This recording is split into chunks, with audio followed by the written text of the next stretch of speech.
Hi friends, இன்றைக்கி நம்ம என்ன பார்க்க போகிறோம்னா மிஸ்பெல்லாபாத். அதுக்கு 1 கப் ரைஸ், 1/2 கப் வந்து துவரம்பருப்பு எடுத்துருக்கேன்.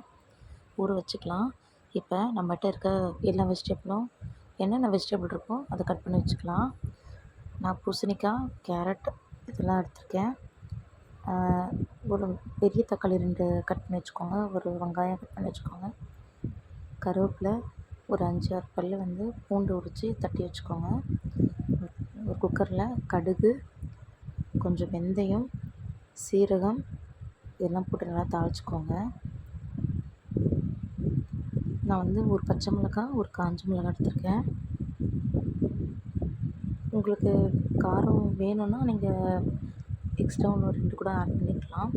எனக்கு காரம் கம்மியாக வேணும்னால நான் ஒரு பச்சை மிளகாய், ஒரு காஞ்ச மிளகாய் எடுத்திருக்கேன்.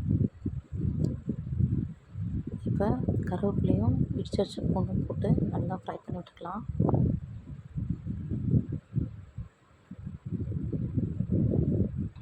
ஃப்ரை ஆகிடுச்சு. இப்போ நம்ம ஆனியன் போட்டுக்கலாம். ஆனியன் போட்டு நல்லா வதக்கி விட்டுக்கலாம். கூட நல்லா வதங்கிடுச்சு. இஞ்சி பூண்டு பேஸ்ட் 2 ஸ்பூன் போட்டுக்கலாம். நல்ல ஃப்ளேவர் கொடுக்கும் உங்களுக்கு ஜிஞ்சர் கார்லிக் பேஸ்ட். அப்புறம் டொமேட்டோ போட்டு நல்லா ஃப்ரை பண்ணிக்கலாம். இப்போ தேவையான அளவுக்கு உப்பு போட்டுக்கோங்க. நான் 2 ஸ்பூன் சக்தி சாம்பார் பொடி போட்டிருக்கேன். அப்புறம் 2 ஸ்பூன் தனியாத்தூள் போடுறேன்.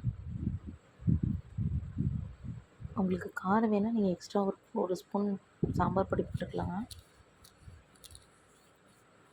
இப்போ கொஞ்சம் மஞ்சள்தூள் நல்லா ஃப்ரை ஆகிடுச்சு. இப்போ நம்ம வெஜிடபிள்லாம் போட்டுக்கலாம். நீங்கள் இந்த ஆயிலே கொஞ்சம் மிளகாத்தூள்லாம் போட்டு நீங்கள் ஃப்ரை பண்ணிங்கன்னா கொஞ்சம் கலர் கொடுக்கும்.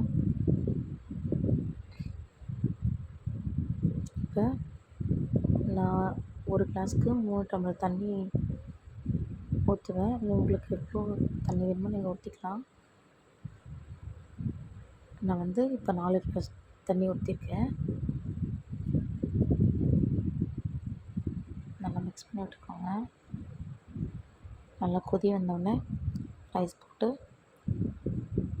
குக்கரை மூடி 5லேருந்து 6 விசில் வச்சு நல்லா குழையிற அளவுக்கு எடுத்துக்கோங்க. விசில் வந்துச்சு பாருங்கள், நல்லா தளன்னு இருக்குது.